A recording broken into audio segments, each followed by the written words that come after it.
It is said that the cobras, enormous reptiles living in dense forests or in the mountains, attract animals or birds by the power of the breath. When the cobra is hungry, which is once in 3 months or 6 months, by inhaling the breath, it draws its prey near. In its exhaling, there is magnetism, power, and influence. In its inhaling, there is attraction. The mystics of ancient times have learned much from cobras. Mahadeva, the Lord of Yogis, had the cobra as his necklace. The peace and stillness of this creature, the contentment with which it waits for its sustenance, are wonderful and most instructive for an adept on the spiritual path. One who masters breath becomes invigorated and strengthened in her mind, becomes quiet and peaceful, and achieves self-control. In the cobra, there is the far-reaching breath. So is the breath of the mystic. The mystic's breath is not what is called deep breathing. His is the breath reaching inmost, which touches every plane of his being. Every moment robs one of a great portion of breath. Every excitement takes away a great deal of life force. Therefore, those who master breathing first learn control not only over every passion and emotion, but over every movement. By first trying to make the body still, one can practice the breath better. Therefore, among yogis, different postures are taught. Every posture allows the breath to take a certain direction. For every direction the breath takes has a different result. It is posture and thought, both together, that help to direct the breath in a certain direction. As breath is a life power, whatever center it is directed to, it brings to a new life.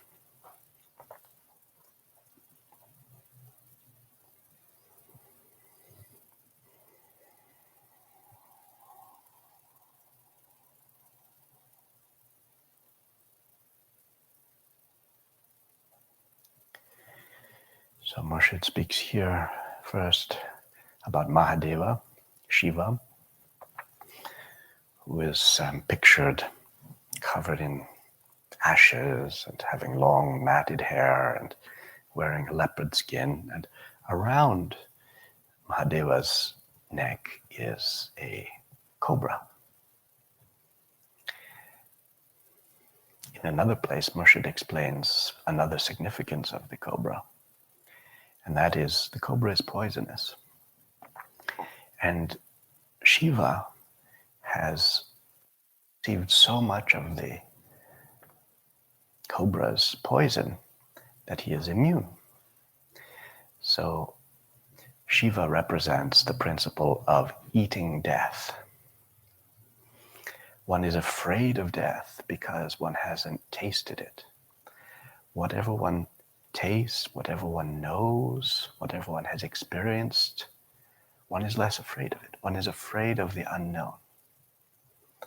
So Shiva has immunized himself by partaking of the destructive element in creation, little by little, receiving it, assimilating it, absorbing it, so much now that he can neutralize poison.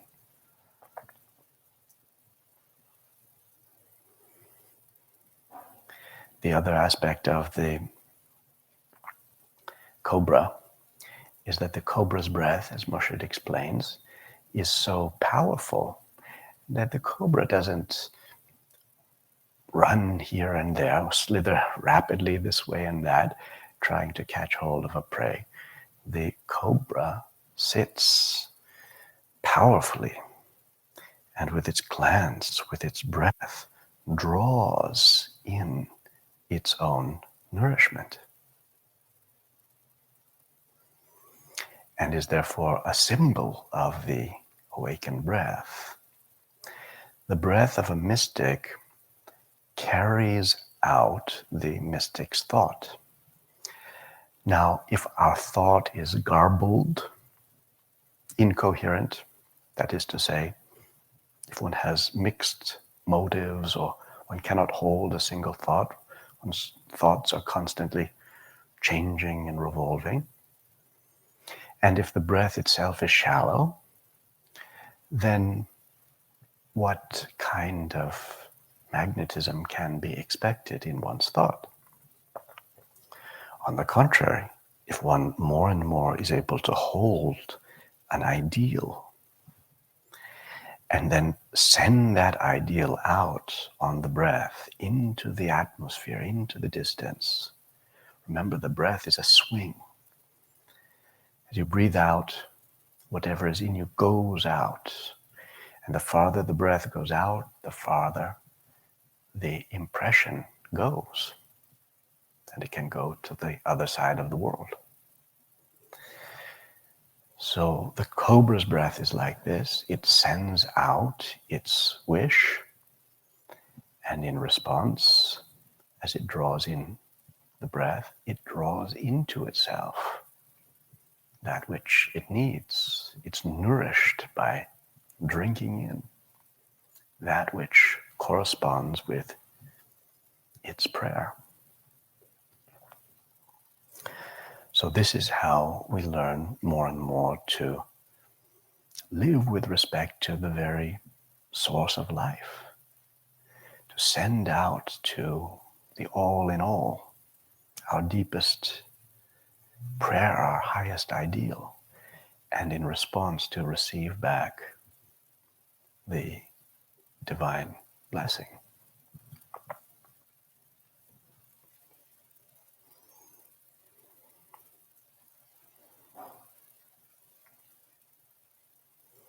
Now Moshe reminds us that to develop the breath in this way, it's helpful, it's important to develop stillness and to use the body in alignment with the breath. And there are different purposes that one might have, and there are different postures which correspond to those different purposes. So in other places, Moshe speaks about some of the postures. One is the posture of the king or queen, which is sitting cross-legged. Another posture is to sit cross-legged, but to pinch this tendon on the inside of one's left knee, to pinch it with the right big toe and the next toe, to clasp that tendon while sitting cross-legged. And that is the posture of the king. And the effect of that posture is to increase the love element, the element of ishq. So in that line of study in which one is seeking to warm the heart, a heart that might have become numb and cold and closed, this particular posture has that effect. Now another posture is what is called the posture of the adept, and that is to kneel, to sit in the kneeling position. And you could try comparing postures. Sit for 10 minutes in silence, cross-legged, and then sit for 10 minutes kneeling, and see what difference you notice. Not just difference in the feeling in your knees, but what is the difference in your breath? You might find there is a real difference.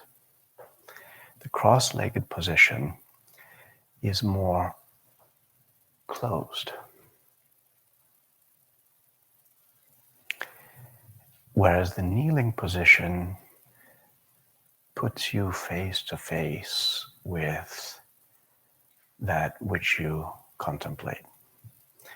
The kneeling position is for turning within. The cross-legged is for turning within. Kneeling is for turning toward the beloved.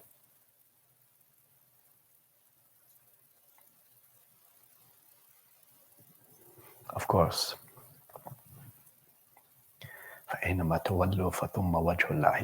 wheresoever you turn, whether without or within, there is the beloved's face.